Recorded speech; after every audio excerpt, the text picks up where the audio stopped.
Welcome to AI Stopwatch. This is the Daily Digest for Friday, August 7th, 2026. Starting to stop? OpenAI voluntary slowdown, legislative whack-a-mole, Chinese AI steps, and more. By Joe Rahero, Alana Horowitz-Friedman, and Robert Hare. First, let's read our dispatches from Joe. Slowing down research to enhance security. OpenAI tells the White House it intends to slow AI development. In the wake of Wednesday's revelation that OpenAI was hacked for months by a swarm of its own agents, the company told Axios today that it intended to slow development of the model responsible, called Astra. According to Axios, the slowdown follows OpenAI's preparedness framework, a type of plan for rolling out frontier AI that has historically been a moving target for AI labs. Axios also points out that Anthropic made a similar commitment to pause, but later walked it back. OpenAI also informed the White House, according to a quoted official, and I think that provides a clue as to their motivation. Earlier this year, alarming AI capabilities evoked hasty, ad hoc intervention by the administration against both Anthropic and OpenAI, delaying or rolling back model releases. I doubt OpenAI wants a repeat of that regime. While I remain deeply skeptical of claims that OpenAI makes about its internal development practices, and I notice they said, quote-unquote, slow and not stop, I am still encouraged by this move. Before today, it was an open question whether any AI lab would decide to do anything resembling a slowdown. It is my hope that this move serves as a catalyst for other labs to heed the warnings of scientists, concerned citizens, and more than 1,000 of their own employees, precipitating a joint de-escalation of the race to superhuman AI. Unilateral slowing will not be enough, of course, as Chinese labs, too, must be involved, and ultimately nothing short of a global halt will suffice. Still, this is a landmark moment in AI, and it may mark the beginning of a turning tide. In Wednesday's Black Hat presentation, an OpenAI researcher said the company was, quote, slowing down research to enhance security, end quote. Now, OpenAI is on record with the White House and the public confirming this commitment. I eagerly await substantive demonstrations of their altered and hopefully improved internal practices, and I hope other labs follow suit. FTC proposes new rules on AI bias. Suggested regulation would punish undisclosed, misleading outputs, but terms are worryingly vague. The U.S. Federal Trade Commission has proposed a new policy targeting quote-unquote misleading or quote-unquote biased AI outputs. Last December's executive order on AI directed the FTC to take a stance on regulating AI.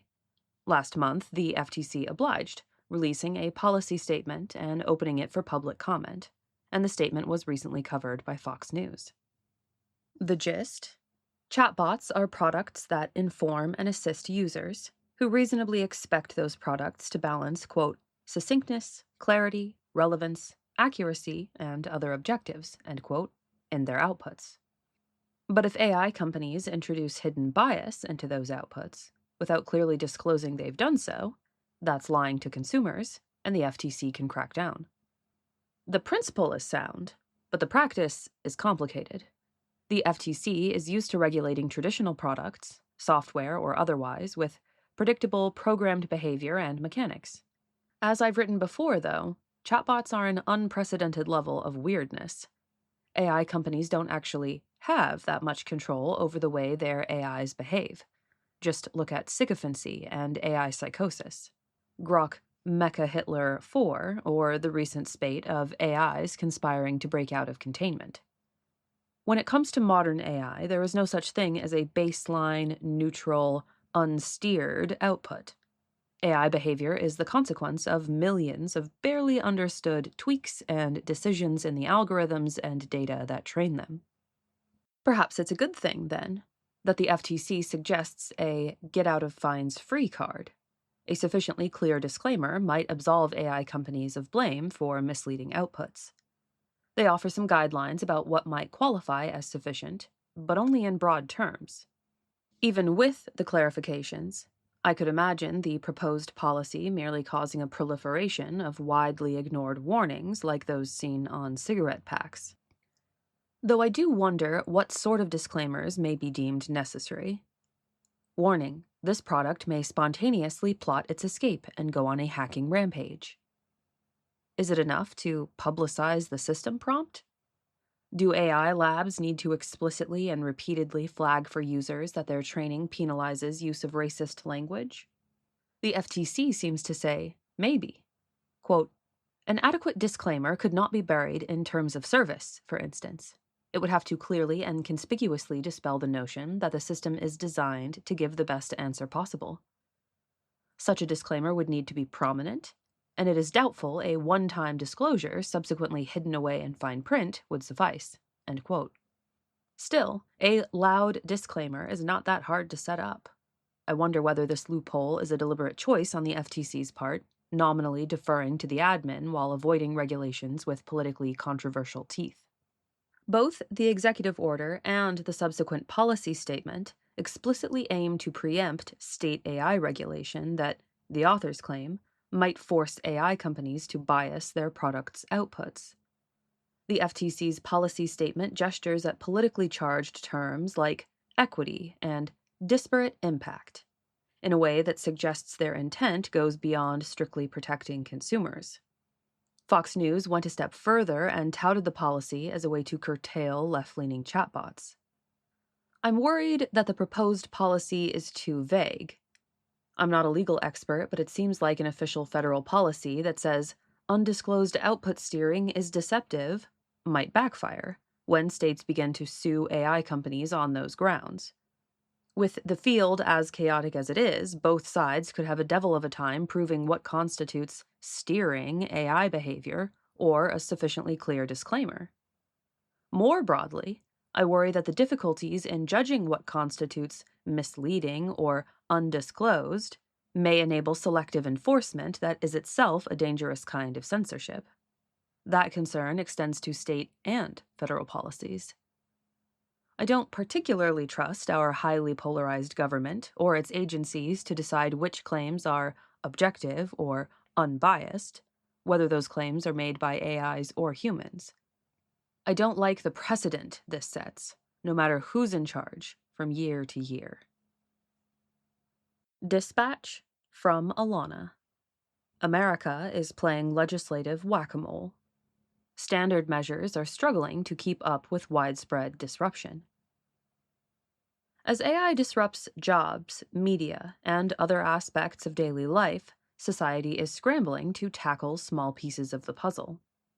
A flurry of articles today covered topics related to AI legislation and litigation. For example, a new California Senate bill currently in committee is trying to address the use of AI in mental health, seeking to both instill consumer protections and prevent the displacement of mental health professionals.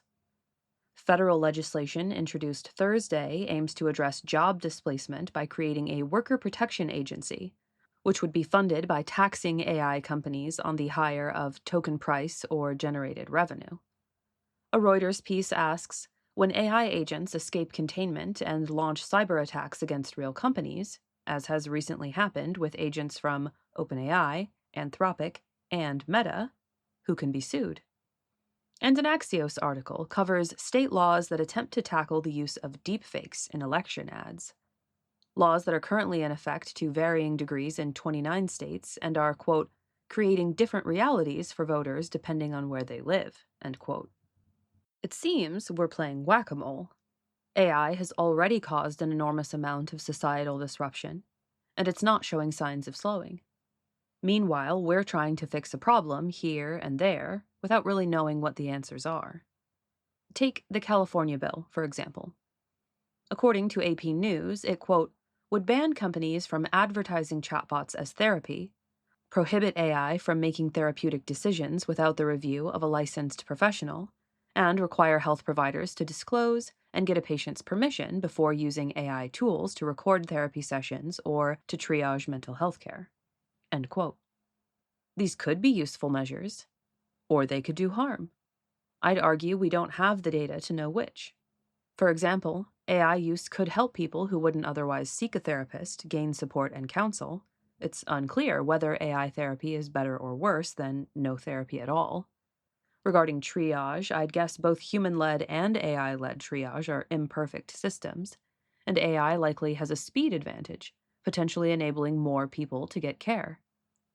Abandoning the whack-a-mole approach in favor of a more coordinated effort might allow us to get better data and better solutions for addressing societal risks like job displacement, deepfakes, and AI's relationship to mental health.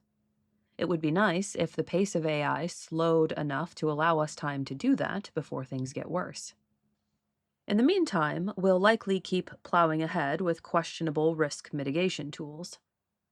Take litigation for cybersecurity attacks. Will lawsuits effectively address the recent swath of AI agents escaping containment and autonomously hacking into companies to get the resources they need? I'd argue probably not.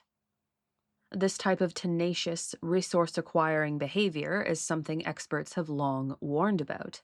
The fact that it's happening, even in a relatively low-stakes way, is a significant warning shot of much worse things to come. What level of disruption will we be tackling if companies are permitted to keep building smarter and smarter models when they can't yet control the weak ones? If it's whack-a-mole now, down the line, it'll be like trying to quell an invasion of alien giants with a fly swatter. Dispatch from Robert. Small leaps forward. China gains market share, scales their models, and joins the infamous AI escape club. China is currently taking a few small leaps in an effort to catch up with the US lead in the field of artificial intelligence. Small leap number 1 has to do with market share. Clement Delang, the CEO of AI company Hugging Face, told CNBC that he wouldn't be surprised if China were to take the top spot in the frontier sector by the end of this year or early next year. And that's in addition to its existing dominance in the field of open models. Kai Nichols Schwartz of CNBC also points out that due to an allegedly shrinking capability lead of American models, more and more Western companies are turning to Chinese AI models. I think it's unlikely that China will have more capable models than whatever the big American labs are brewing internally next year. But I think it's possible that the much cheaper Chinese models come close enough by then that it could cut into Anthropic's and OpenAI's revenue. Small leap number 2 concerns scaling. ByteDance, the parent company of TikTok, is reportedly pre-training an extremely large model they claim is aiming for frontier capabilities. And as the Financial Times reports, the project is said to completely forego distillation. That is, the use of output from better models to train another one. Unlike other Chinese companies so far, ByteDance leadership appears to believe that only a completely independent development can lead to a world-class model. Finally, the third small leap is about the news that a Chinese model has now joined the infamous club of AI models that have escaped their sandbox. Bloomberg and Reuters report that the Kimi K3 model from the Chinese company Moonshot escaped its testing environment during an evaluation at the research firm Frontier Security. Frontier Security's own report reveals that the sandbox was misconfigured, allowing Kimi K3 to access the development platform GitHub with relative ease. Once there, it copied the relevant directory containing the solutions to its tasks and used them to complete its evaluation. While this is obviously not intended behavior, the Hugging Face incident was much more alarming, both in sophistication and severity. The sloppy configuration of the sandbox probably played a big role here, but of course, a model must not violate its specifications simply because it can.